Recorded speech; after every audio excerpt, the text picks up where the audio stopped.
Good morning, everyone, and thank you for joining us. My name is Kim Kofron. I am the Senior Director of Education here at Children at Risk, and we are excited to come talk to you this morning about high quality childcare. We know that high quality childcare is more than just a family support. It is essential to the Texas workforce, to our economy. And when childcare works, parents can work. And when parents can work, businesses can grow, and children can be prepared to succeed in school and in life. Back in 2024, we released our Paving the Way for Quality report, and it was the first comprehensive analysis of how Texas invests our quality childcare dollars and how local decision making shapes outcomes across our state. So today we are releasing our second edition of that report. It examines how each of Texas's 28 local workforce development boards allocate child care quality funds. It looks at the levels of participation in Texas Rising Star and where the child care deserts still persist. Recognizing that stable, high quality child care is foundational to the workforce participation, our economic growth, and outcomes for our children and families. And while the Texas Workforce Commission provides local workforce boards flexibility in how those funds are used, every board shares that same goal of ensuring that child care providers serving families on our child care services program, the scholarship program for low-income working families, have the resources and supports needed to achieve and sustain quality ratings that improve and meet the needs of local community needs. So what were our big takeaways? There is momentum. Texas is seeing a significant increase in participation in our Texas Rising Star program, meaning more children who are receiving scholarships are now in quality care than ever before. There is also a strategic shift. Local boards are prioritizing direct investments in childcare workforce, focusing on retention and stability rather than just one-time general supports. And there is still a crisis. Despite progress, most low-income working families live in childcare deserts, and Texas continues to lose childcare capacity faster than we can replace it. Texas Workforce Commission administers the federal funds from the Child Care Development Block Grant and allocates those to each of the local workforce boards, which require a set aside for quality dollars and infant and toddler care, and then also direct scholarships. In 2024, Texas exceeded the federal minimum requirements for quality and infant and toddler investments, demonstrating the importance of investing in those quality cares and our infants and toddlers. These investments include not only the scholarships for families, but also technical assistance and trainings and supports to help providers improve and sustain quality. And why does this all matter? Because without stable childcare system, Texas cannot meet workforce demands, ensure children are kindergarten ready and ready to thrive. Today's conversation is going to highlight where those investments are paying off, where gaps remain, and what will take to move from short-term fixes to long-term sustainability. So we are going to hear from some experts across the state today. We will hear more details, findings about the specific report, including workforce trends and quality progress. We'll hear regional details, as well as policy recommendations to strengthen Texas workforce commissions. I am joined today by Lynn Lucas, our Associate Director of Early Childhood here at Children at Risk, Mr. Adrian Lopez, the CEO of Alamo Workforce Board, Marcelo Carrera, Child Care Provider Service Director at Borderplex out in West Texas in El Paso. And of course, Doris Menchaca, our Director of Houston Kids Academy from the Houston area. So we are thrilled that you are all with us today. And Lynn, we're going to start with you. Tell us more about what the report said and what did we find this year? So two high-level takeaways. One has to do with the shift toward intentional investments to stabilize the workforce, largely in the form of wage supplements. And the second one has to do with an increase in quality levels through Texas Rising Star participation. Speaking of Texas Rising Star participation, just to underscore how much that changed, it grew by 20 percentage points in 1 year, going from 35% to 55% between 23 and 24. This resulted in going from nearly 500,000 children in care to almost 101,000 children in care. So that's quite a jump, under the age of 6, by the way, under the age of 6 in care. So that was quite a jump. Let's talk more about that investment in the workforce. So retention is clearly a top priority. Investments in wage supplements and retention and quality bonuses grew from 25% of local workforce boards investing in that area in 23 to 54% investing in wage supplements in 2024. So that meant a shift in funding allocations. There are 7 different categories in Texas Rising Star quality: TRS supports, professional development, infant, toddler, health and safety, evaluation assessment, national accreditation, and other.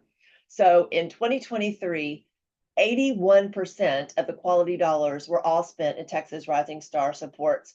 Those are important things like curriculum and equipment and materials and supplies and things of that nature. Also TRS mentors. In 2024, that shifted from 81% from 23 to 42% being spent in Texas Rising Star supports in 2024. Where did the rest of that allocation go? It went over largely to the other category.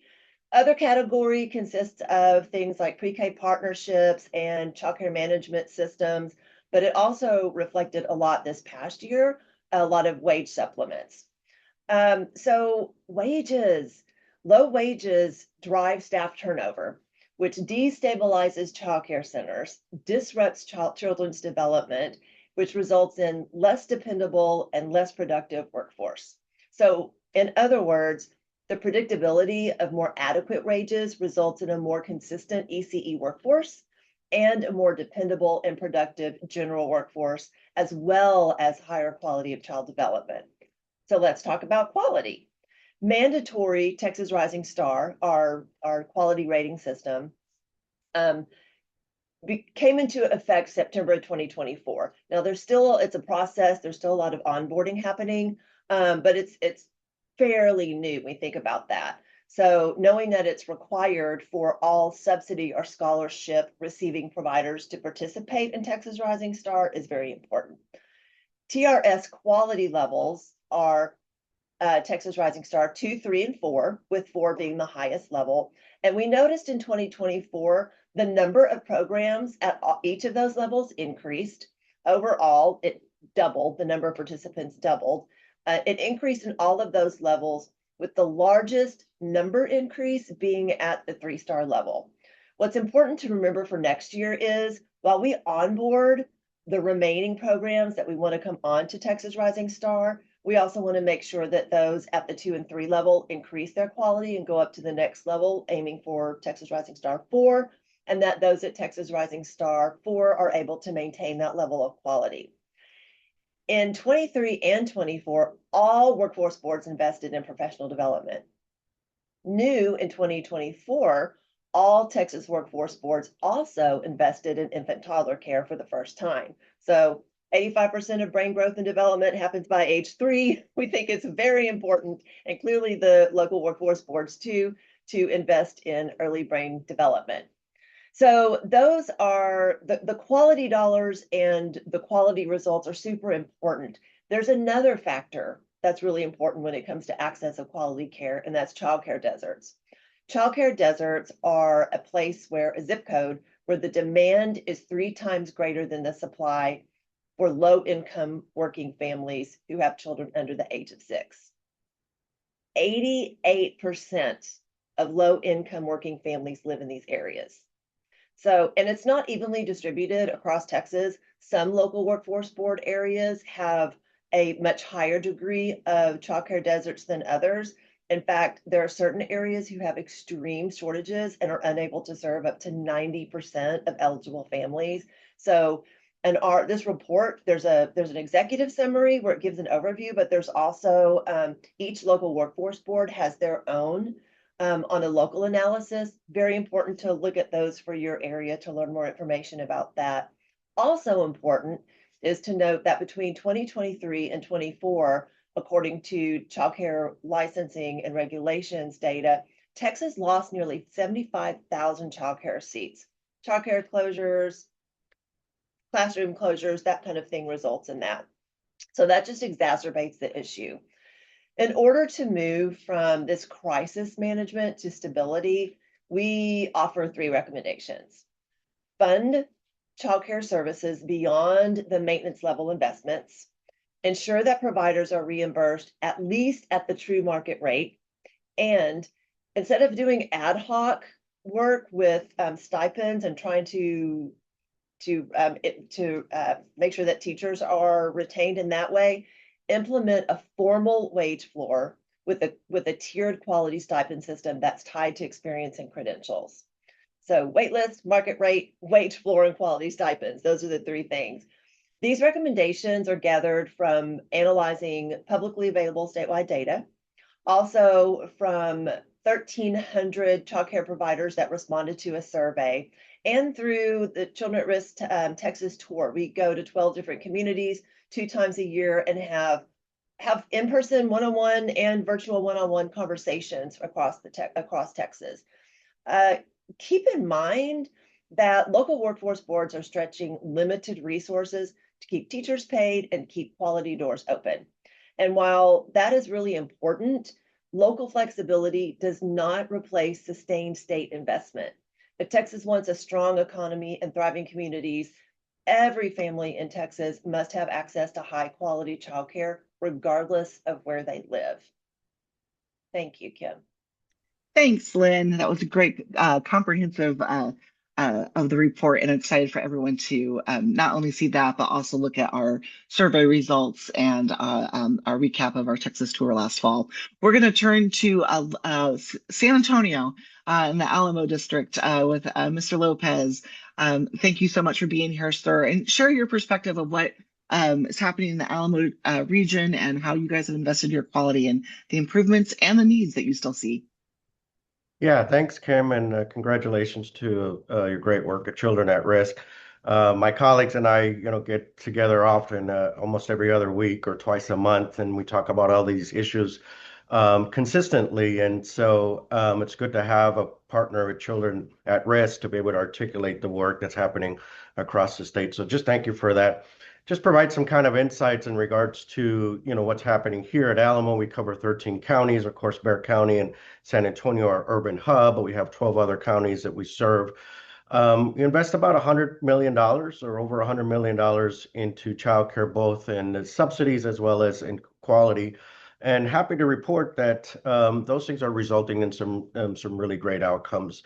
About 14,000 kids or so are served on a daily basis. About 8,000 families or so are also affected by that. Allows mom or dad to go back to school, get trained, or go to work.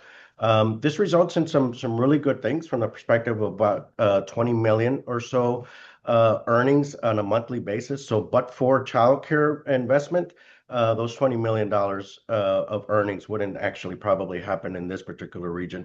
So that gives you an insight and a glimpse into sort of the importance of childcare and how something like this report be able to articulate sort of what we're doing overall is extremely critical, right, to Texas and Texas economy. In terms of sort of what we've been doing on the quality side, happy to report that we were, of course, one of those boards that did meet the requirement of having 50%, and happy to report that today we set up probably about over 80% of our child care centers are TRS certified or some other certification, which means that approximately 13,000 kids are in quality child care, right? That's extremely critical. And that happens not because of sort of just the investment that is being made by Texas Workforce Commission and, of course, the federal government, but also in terms of the robust partnerships that we have with United Way of Bexar County. We created something called the Alamo Quality Pathways, where we get together with childcare providers throughout the region and provide instruction and opportunities for childcare teachers and providers to be able to have a gathering to be able to, of course, continue to sort of learn from each other, but also to concentrate on how do we continuously not only achieve quality, but that we maintain that, because maintaining it is probably the bigger challenge in terms of sort of for childcare. So investments like, for example, into material supplies, into curriculum, child assessments, monetary incentives, things like staff bonuses and professional development, all feed into that work and the achievements of that. So for us, it's probably about $7 million or so To the point that Lynn was talking about in regards to, professional staff bonuses or provider staff bonuses, we invest almost about $2 million into that. And then another 900 or so $1,000 into incentives. These are really key things to ensuring that the workforce of childcare continues to be supported and continues to be prioritized, because without that workforce, the rest of the economy probably would not be as robust. We're fortunate to be here in San Antonio. We're one of the hottest markets, not only in Texas, but also across the country. We're producing thousands of jobs on an annual basis, and that would simply not happen without childcare investments and the focus on quality. So we're happy to report out some of the insights in regards to that. And again, congratulations on your great work with children at risk. I see my colleagues, from across Texas who also participate. We're super, super good friends in regards to that. And so thank you for the advocacy, and thank you for the work and reporting out on collectively what's happening with the Texas Workforce Boards. Thank you. Thank you. Thank you so much. And thanks for your leadership out down there in Alamo. And, it's, being a statewide organization, it's great to get to know all of you who are working at that local level and the partnerships that you feed with each other and learn from each other. And so now we're going to turn over to one of your colleagues over out in West Texas in El Paso, Miss Layla Melendez, who's the CEO. And thank you for joining us from the CEO as the CEO of the Borderplex region. So same kind of questions that I asked Mr. Lopez. You guys had some great growth in your TRS participation as well, and how those local dollars really let you make local decisions, and what have you really invested in? Yeah. So hi, Kim. Hi, everybody. Good to see you all. Thanks for asking us to participate and to share our 2 cents about what we're doing out in far West Texas. So yes, I mean, when the mandatory TRS policy came down, we believed it was the right thing to do. We had to really work close with all of our providers to get them into the program and into the system. And it I think they also believe that it's the right thing to do. It's just the process and the support that they needed. So we have really, with our mentoring program and really having boots on the ground and those relationships that we have formed with our providers is that it is the key to unlocking what we need to do to respond with the things that they need. So we've also increased our TRS providers significantly into the quality program, over 50%. And then we've also, what we also have been seeing and responding to is this big pre-K push across the state. So here in El Paso, we saw that, and we interact with some of those organizations as well, because we're collaborators, and we're going to work with everybody for the good of our community. So as those pre-K partnerships have been forming, then the early education industry was starting to get anxious and nervous about their, the competition and losing school-age children into that pre-K model. So we, again, listening to them and knowing that there's families that will take those slots. Like, there's never a shortage of clients that need early education. So, but we also know that the school-age children moving into pre-K, then there needs to be more capacity built for infant and toddler. And that's why we made that shift into let's help our providers build up that capacity for multiple reasons. One, that's where they can diversify and they can move their market into more of an infant and toddler client base, knowing that they're also the most expensive of their population pool, right? So you can generate more revenue, but we needed to support them in building up that capacity and helping them with the professional development, the materials, the supplies, and really just getting them to, wrapping our arms around them and supporting them in infants and toddlers. And that's why we've been making that big push, and it's absolutely working. So that's what we want, and we're trying to protect and keep and grow as many of the slots that we have. because we have no shortage of families. Now we are back out promoting and working with employers to enroll parents. That's also been a big difference for us. Is we've had, having a wait list is what typically the families have been used to. So when we have open enrollment, a lot of families just assume that they're not going to make it. It's just, for a very small few. So we've actually been approaching and working with employers, key employers in the community, getting the word to them, talking to them about what this means. And they know it, but when we get into the details of the program, they're like, whoa, I didn't realize this. I didn't realize that. That's great. That's awesome.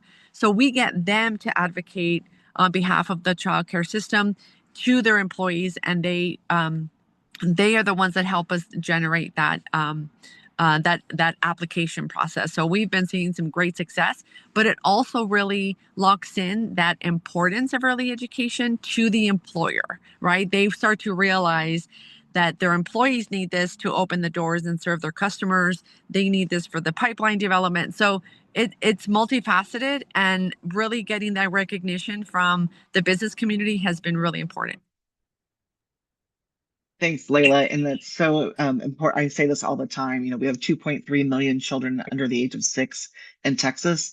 We're not fighting for we're not fighting for the children. We're fighting for the funding to support them, right? So there's enough children to go around. If it's in public school or child care centers, it's the funding and where that is. And that shift to infants and toddlers is so important to think about, knowing that they are that, like Lynn said, that those first 3 years are where the brain development happens, and so important. So thank you for your leadership out in El Paso. And now we're going to go completely across the state over to the Houston area and introduce Doris Menchaca. She's the director of Houston Kids Academy. And Doris, you're able to actually benefit from some of these programs. So tell us how your program is benefiting from, and the importance of quality childcare, and how it's supporting you and your workforce.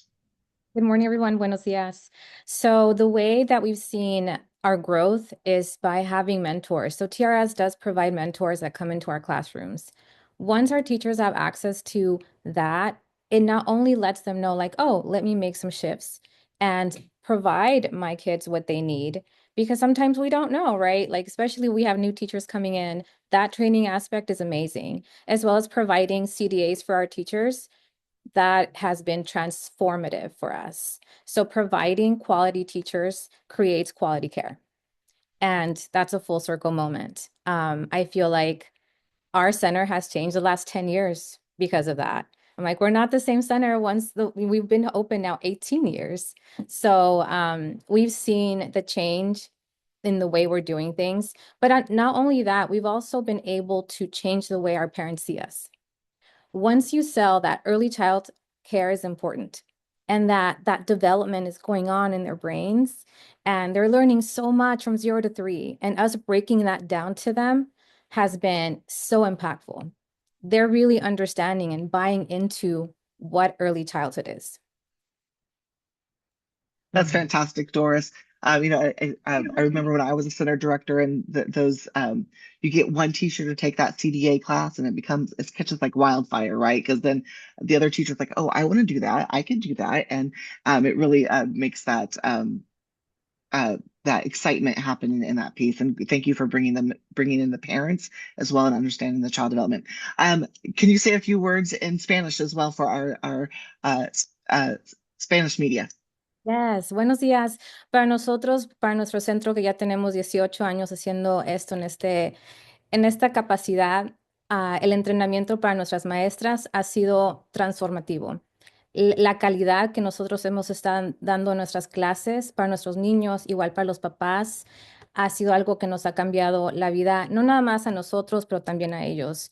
A nosotros, a los papás, son nuestra prioridad, y también nuestros niños. Entonces, la calidad que les hemos estado dando a nuestros niños ha sido muy diferente a como lo hemos hecho antes, hace 10 años. Entonces, gracias a todos, a TRS, a todos los que nos han ayudado a cambiar y mejorar para darles a ustedes una calidad mucho mejor.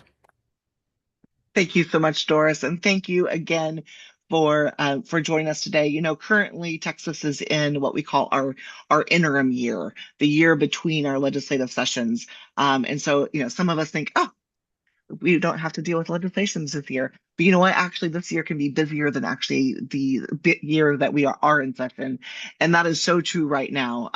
In fact, we have several things happening at the state that is affecting early childhood. Several of our organizations, including Texas Workforce Commission and Health and Human Services, where our childcare licensing sit, are under a sunset review, which is a normal process they go through every 10 to 12 years. We have a new quad agency Child Care Commission that is looking at regulations across all the different state agencies that affect childcare and where there's duplications and streamlining that can happen.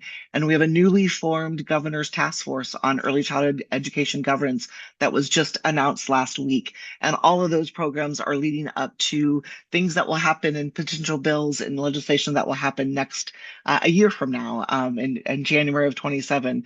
And so there's lots of opportunities to take not only this report, but our survey, the Texas tour information, and what we are hearing from our local workforce providers, our local workforce boards and childcare providers on the ground to really make childcare more sustainable and long-term. We've got, we're doing great work with what we have, but we also know we could do so much better and continue to push the envelope to get the workforce to be where they are and turn that ship around, that we're not losing childcare seats, that we're adding childcare seats, and every family across the Texas, no matter what their income level is, and no matter where they live, have the choices that they want to make the choices that would best fits their families and their families' need. So we look forward to you all digging into the report. It is now live on our website. There, like Lynn said, there's 2 documents there. One that's the executive summary, overall state, and then there's another document that has reports for each of the different local workforce boards. So you can find your region and dig into that data. Thank you so much for joining us today. We always love talking about quality childcare and the great work that's happening across the state and ways we can improve it to make it better for children and families. Appreciate you all. Have a great day and enjoy the sunshine.